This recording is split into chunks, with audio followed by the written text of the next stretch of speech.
പ്രിയ അധ്യാപക സുഹൃത്തുക്കളെ, എല്ലാവർക്കും സ്കൂളിൻ്റെ പുതിയൊരു വീഡിയോയിലേക്ക് സ്വാഗതം. കുറച്ച് ക്വിസിൻ്റെ ചോദ്യങ്ങളുമായിട്ടാണ് ഇന്ന് ഞാനിവിടെ എത്തിയിരിക്കുന്നത്. നമുക്ക് ചോദ്യത്തിലേക്ക് പോകാം.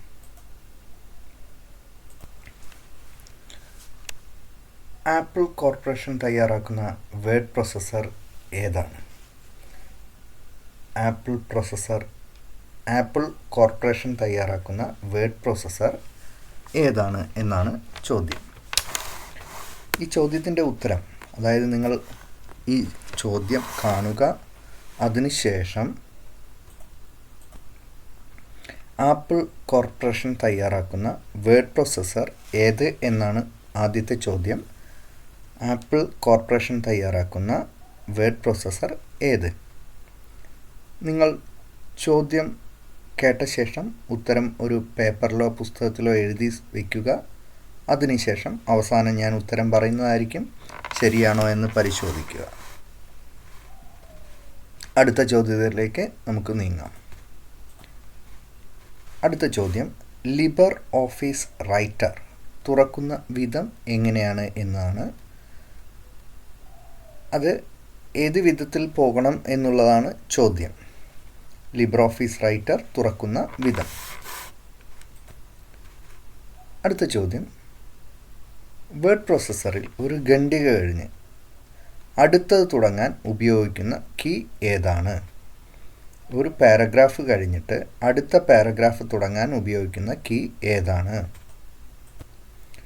ടൈപ്പ് ചെയ്യുമ്പോൾ ഒരു വരി കഴിഞ്ഞ് അടുത്ത വരിയിലേക്ക് കഴ്സർ നീങ്ങാൻ എന്തു ചെയ്യണം? ടൈപ്പ് ചെയ്യുമ്പോൾ, നാം ടൈപ്പ് ചെയ്തുകൊണ്ടിരിക്കുമ്പോൾ ഒരു വരി കഴിഞ്ഞു, അടുത്ത വരിയിലേക്ക് കഴ്സർ നീങ്ങാൻ എന്തു ചെയ്യണമെന്നാണ് ചോദ്യം. ലാസ്റ്റ് ക്വസ്റ്റ്യൻ, സ്ക്രീനിൽ മിന്നിത്തെളിയുന്ന ആ വസ്തുവിന്, ആ സാധനത്തിന് പറയുന്ന പേര് എന്താണെന്നാണ് അവസാന ചോദ്യം. സ്ക്രീനിൽ മിന്നിത്തെളിയുന്ന സാധനത്തിൻ്റെ പേര്. ഉത്തരങ്ങൾ എഴുതി കഴിഞ്ഞിരിക്കുമെന്ന് വിചാരിക്കുന്നു. എങ്കിൽ നമുക്ക് ഒന്നുകൂടി ഉത്തരങ്ങൾ ശരിയാണോ എന്ന് പരിശോധിക്കാം. ആദ്യത്തെ ചോദ്യം എന്ന് പറയുന്നത് ആപ്പിൾ കോർപ്പറേഷൻ തയ്യാറാക്കുന്ന വേർഡ് പ്രോസസ്സർ ഏത് എന്നാണ്. അതിൻ്റെ ഉത്തരം എന്ന് പറയുന്നത് ആപ്പിൾ പേജസ് ആണ്. ആപ്പിൾ കോർപ്പറേഷൻ തയ്യാറാക്കുന്ന word processor Apple Pages. LibreOffice Writer തുറക്കുന്ന വിധം എങ്ങനെയെന്നാണ്. ആപ്ലിക്കേഷനിൽ പോകുക, ഓഫീസ് എന്നത് ക്ലിക്ക് ചെയ്യുക, ലിബർ ഓഫീസ് റൈറ്റർ സെലക്ട് ചെയ്യുക. ഒന്നുകൂടി പറയുകയാണ്, applications, office, Libre Office writer. അടുത്ത ചോദ്യം എന്ന് പറയുന്നത് ഒരു ഖണ്ഡിക കഴിഞ്ഞ് അടുത്തത് തുടങ്ങാൻ ഉപയോഗിക്കുന്ന കീ ഏത്? ഒരു ഖണ്ഡിക, ഒരു പാരഗ്രാഫ് കഴിഞ്ഞ് അടുത്ത പാരഗ്രാഫ് തുടങ്ങാൻ ഉപയോഗിക്കുന്ന കീ ഏത് എന്നതാണ് ചോദ്യം. എൻ്റർ കീ ആണ് അതിൻ്റെ ഉത്തരം. Enter key. Next question, type ചെയ്യുമ്പോൾ ഒരു വരി കഴിഞ്ഞ് അടുത്ത വരിയിലേക്ക് കഴ്സർ നീങ്ങാൻ എന്തു ചെയ്യണം? ഒരു വരി കഴിഞ്ഞ് അടുത്ത വരിയിലേക്ക്. ഇതിൻ്റെ ഉത്തരം എന്ന് പറയുന്നത് അത് സ്വയമേവ ക്രമീകരിക്കപ്പെടും.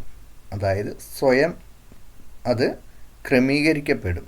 അതാണ് അതിൻ്റെ ഉത്തരം. ലാസ്റ്റ് ക്വസ്റ്റ്യൻ, സ്ക്രീനിൽ മിന്നിത്തെളിയുന്ന സാധനത്തിൻ്റെ പേരെന്ത്? അതിൻ്റെ ഉത്തരം എന്ന് പറയുന്നത് കഴ്സറാണ്. കഴ്സർ എന്നാണ് അതിൻ്റെ പേര്. ഉത്തരങ്ങൾ ഇവിടെ വീഡിയോയിൽ കാണിക്കുന്നുണ്ട്, സ്ക്രീനിൽ കാണിക്കുന്നുണ്ട്. ഒന്നുകൂടി നിങ്ങൾ ചെക്ക് ചെയ്യുക. വീഡിയോസ് ഇഷ്ടമായാൽ നിങ്ങൾ മറ്റുള്ളവർക്കും ഷെയർ ചെയ്ത് കൊടുക്കുക.